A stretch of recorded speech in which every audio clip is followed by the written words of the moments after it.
Tiga paslon yang berlaga di Pilkada Jakarta semalam sudah menjalani debat perdana mereka. Ketiganya beradu visi misi dengan tema penguatan sumber daya manusia dan transformasi Jakarta menjadi kota global. Lalu siapa yang unggul dalam adu gagasan di debat perdana kemarin? Kita bahas bersama dosen ilmu politik Universitas Paramadina, Mas Ahmad Hoirul Umam. Mas Umam, apa kabar? Kabar baik, Mas Cindy. Alhamdulillah. Mas Umam, kita kan udah mendengar berbagai visi misi dan gagasan mulai dari soal macet, kesetaraan gender, dana anggaran, soal RW dan lain-lain. Mana yang jadi bintangnya tadi malam?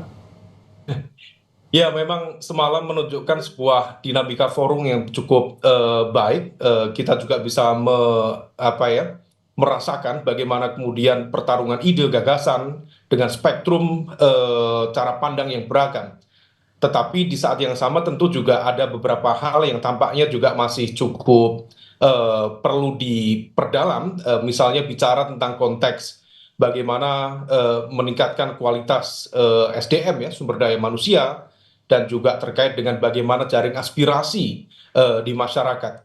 Kalau sifatnya hanya memberikan insentif keuangan kepada level RT, kemudian RW, jangan sampai kemudian politik anggaran itu menjadi sebuah alat transaksional tanpa dibekali dengan cara terkait dengan konteks transparansi, akuntabilitas, dan juga ide-ide inovatif yang perlu digunakan untuk meningkatkan partisipasi sekaligus juga bagaimana memantik pertumbuhan ekonomi di level masyarakat di Jakarta.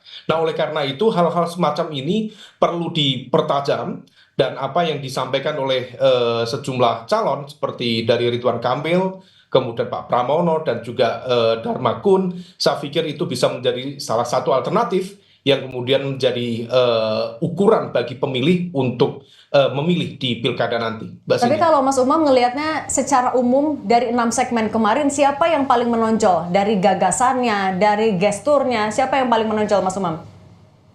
Ya, memang secara general bagaimanapun juga Ridwan Kamil memiliki track record kepemimpinan di level tata kelola pemerintahan daerah. Ada track record terkait dengan upaya menghadirkan good governance di tingkat lokal atau local good governance, sehingga ketika dia menyampaikan alternatif kebijakan dan juga contoh-contohnya, memang lebih banyak menggunakan contoh-contoh di tingkat lokal yang sifatnya lebih tangible, lebih terukur. Sementara kemudian Pak Pramono tentu penguasaan makro dalam konteks kenegaraan beliau juga cukup memadai.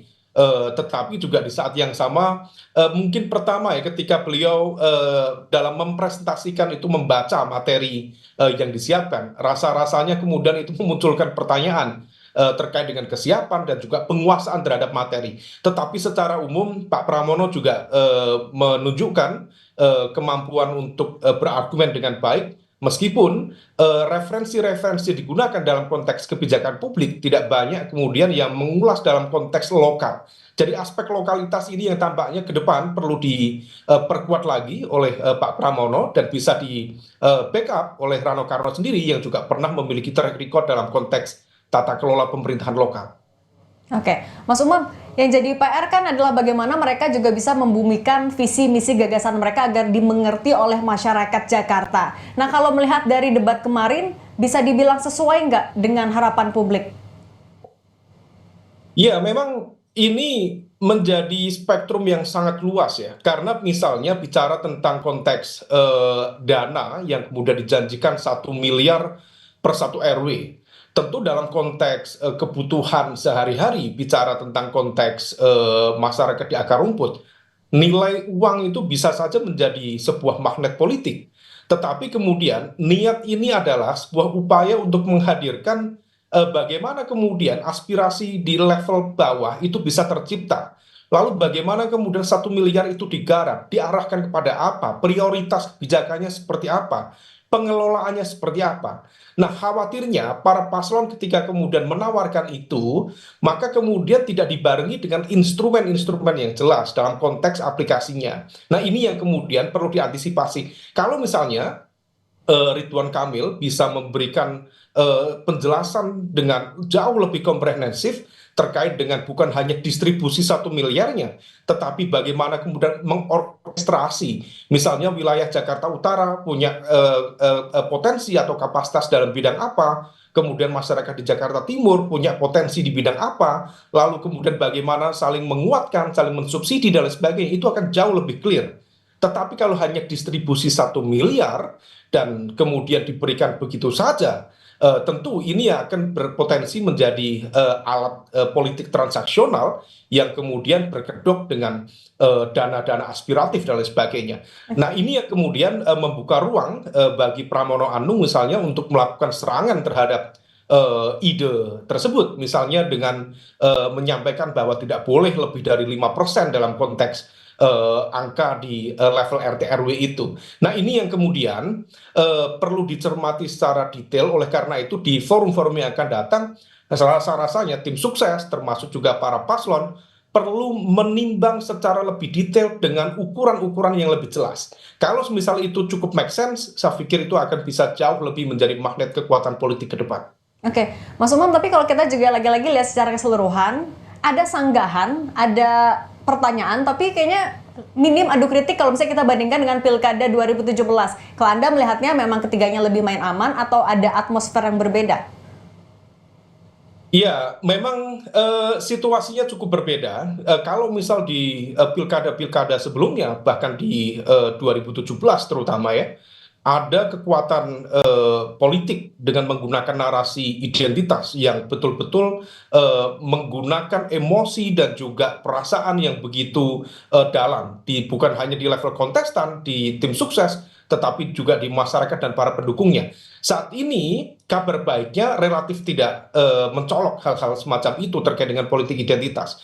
Maka kemudian pertarungan ide ini yang dimunculkan. Tetapi memang daya serangnya itu tidak begitu konfrontatif. Barangkali ini juga bagian dari rasa ewoh pakewoh terkait dengan konteks politik yang cukup cair per hari ini. Bagaimana misalnya dalam konteks makro politik positioning dari PDIP terhadap kekuasaan baru yang disponsori oleh Kim Plus juga ini kemudian menentukan masa depan pertarungan yang akan datang termasuk juga dalam konteks pemerintahan di masa depan. Nah, ini yang tampaknya memberikan nuansa dan juga atmosfer kompetisi yang tampaknya juga agak landai. Meskipun kritik-kritik itu tetap ada meskipun agak tipis-tipis ya.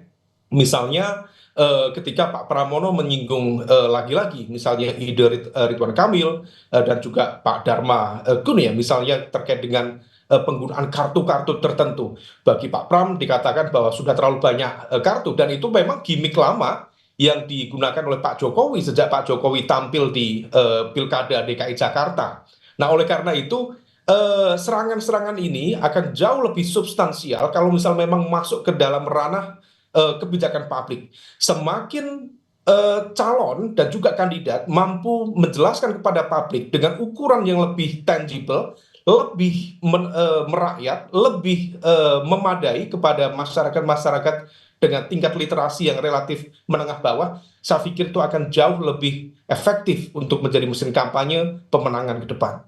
Oke, Mas Umam, masing-masing kan juga punya program unggulan yang disampaikan di debat kemarin. Misalnya kalau nomor urut 1 ada dana atau anggaran untuk RW 200 juta, kemudian tadi jalur transportasi sungai, kemudian kalau nomor urut 2 ada soal bagaimana manajemen publik itu yang harus dibenahi, internet gratis, kalau nomor urut 3 transportasi publik yang juga gratis untuk 15 golongan, kemudian ada juga soal kartu sakti. Mana yang paling realistis sebenarnya untuk kondisi Jakarta sekarang? Realistis atau tidak memang bergantung pada bagaimana nanti mengeksekusi. Kalau misal memang program-program itu bisa dilakukan dengan konsisten ya, memang hampir semua di dalam konteks semua program, semua jenis kebijakan publik, kuncinya pada satu titik, yaitu political will of the top political leader. Kalau misal memang dia punya ukuran yang clear, bagaimana kemudian dalam konteks anggarannya juga bisa di-backup secara memadai, instrumen-instrumen dan juga aktor dalam konteks pelaksanaan dari kebijakan itu bisa digerakkan, harusnya tidak ada masalah. Kalaupun kemudian ada vested interest, ada konflik interest dalam proses pengambilan kebijakan, harusnya juga bisa diakomodir atau bisa dinegosiasikan. Nah, oleh karena itu, dalam konteks narasi-narasi tadi, misalnya terkait dengan konteks jalur sungai misalnya ya, itu ide lama, meskipun dalam konteks tertentu kita juga perlu mengukur apakah memang itu cukup visible dalam situasi kondisi sungai di Jakarta seperti ini misalnya, atau visi-visi yang lain, program-program yang lain. Yang terpenting dalam konteks ini, hadirkan program yang memang betul-betul real, menyangkut kehidupan masyarakat sehari-hari. Kalau misal kemudian ada program yang sifatnya gimmick ya, karena ada cukup banyak lah, mulai mobil curhat, kemudian program sekoper cinta dan lain sebagainya.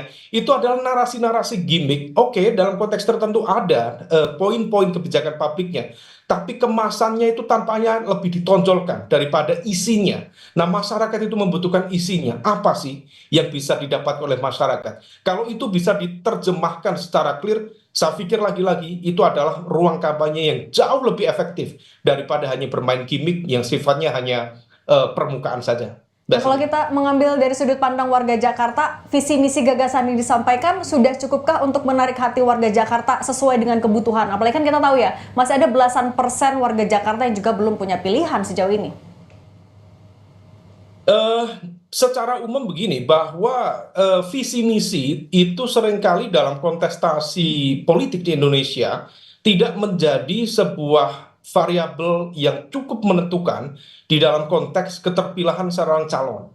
Memang dalam ruang percakapan publik, dalam konteks opini publik, memang itu cukup berpengaruh. Terutama kalau misal kemudian ada satu argumen yang kemudian misleading dan kemudian digarap oleh tim sukses rival dengan serangan-serangan dan lain sebagainya.